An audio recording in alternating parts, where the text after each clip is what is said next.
عمر بن عبدالعزیز خلیفہ بنے، بنو امیہ کے ظالم حکمرانوں میں عمر بن عبدالعزیز آئے، انہوں نے 2.25 سال میں بنو امیہ کے ظلم کا صفایا کر دیا، اور 3 بر اعظم میں زکوٰۃ لینے والا ایک آدمی نہ بچا۔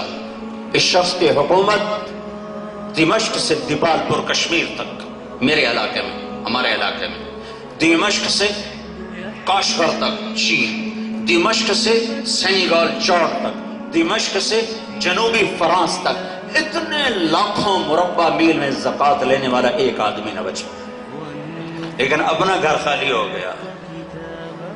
عید کا موقع آ رہا ہے، 12 بچے ہیں، بچوں نے آ کے اماں سے کہا اماں جی عید آ رہی، کپڑے تو لے کر دے دیں، ابا سے کہیں۔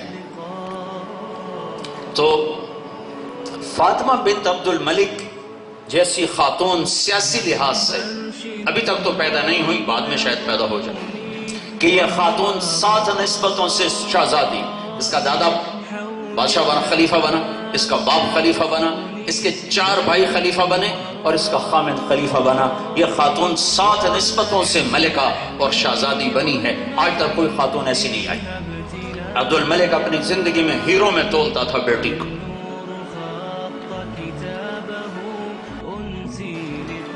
عمر آئے شام کو گھر، تو بیگم نے کہا کہ عید آ رہی ہے، بچے کپڑے مانگ رہے ہیں۔ تو عمر فرمانے لگے فاطمہ میرے پاس تو پیسے نہیں، میرے پاس تو پیسے نہیں، اور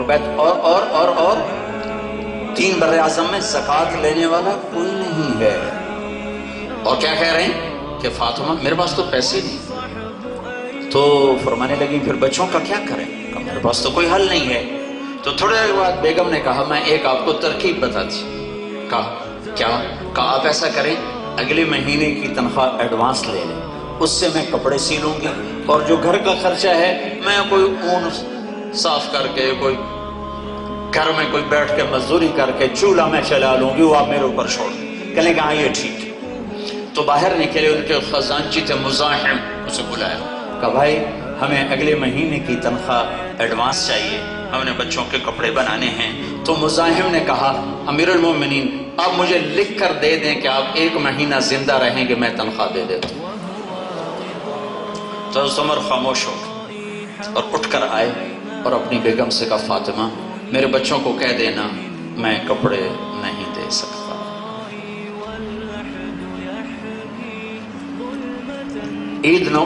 عید کی نماز ہوئی، بنو امیہ نے جیسی حکومت کی ہے نا ایسے کسی نے کی نہیں، جس ٹھاٹ باٹ کی۔ تو سارے سرداران ملنے آئے، تو بیٹے بھی آئے وہ اسی پرانے کپڑوں میں۔ تو حضرت عمر نے کہا میرے بچوں آج آپ کو گلہ تو ہوگا باپ پہ کہ ہمیں باپ نے کپڑے بھی لے کر نہ دیے۔ تو ان کے ایک بیٹے تھے، ان کا نام تھا عبد الملک، ان کی زندگی میں فوت ہو گئے تھے۔ وہ کہنے لگے نہیں ابا آج ہمارا سر بلند ہے کہ ہمارے باپ نے خیانت نہیں کی، ہمارے باپ نے خیانت نہیں کی۔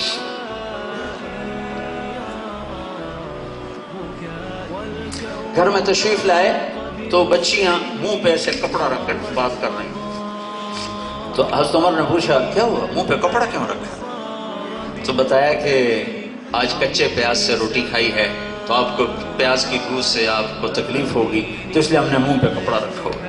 تو حضرت عمر رونے لگے، کہا بیٹیو کوئی باپ اولاد کو دکھ دے کے راضی نہیں ہوتا، میں تمہیں بڑے اچھے کھانے کھلا سکتا ہوں لیکن میں تمہاری خاطر جہنم کی آگ نہیں خرید سکتا۔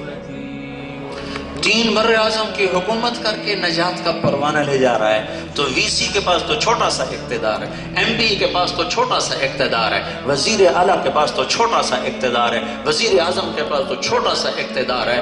آج کا اقتدار تو بہت معمولی ہے، اس میں ہم کیوں نہیں اپنے مالک کو ڈھونڈ سکتے اور راضی کر سکتے؟ سیکھا نہیں، ارادہ نہیں۔ تو پھر جب ان کو قبر میں اتارا تو رجا ان کی قبر میں اترے، اور وصیت کے مطابق کفن کی گرہ کو کھول کے دیکھا تو فرمایا رجا نے میں نے دیکھا چہرہ قبلے کی طرف تھا، اور یوں لگ رہا تھا جسے 14ویں کا چاند قبر میں اتر آیا۔ اپنے نبی کی زندگی لائیں گے تو ہمارے مسائل حل ہوں گے۔ صرف یہ 3 چیزیں معاشرے سے نکالتے ہیں، یہ حکومت نہیں نکال سکتی. آپ ہمارے بچے ہو، ہماری نسل ہو، ہمارا سرمایہ ہو. کم از کم تم جو اندر اور باہر بیٹھے ہو، ظلم سے توبہ کرو، جھوٹ سے توبہ کرو، خیانت سے توبہ کرو.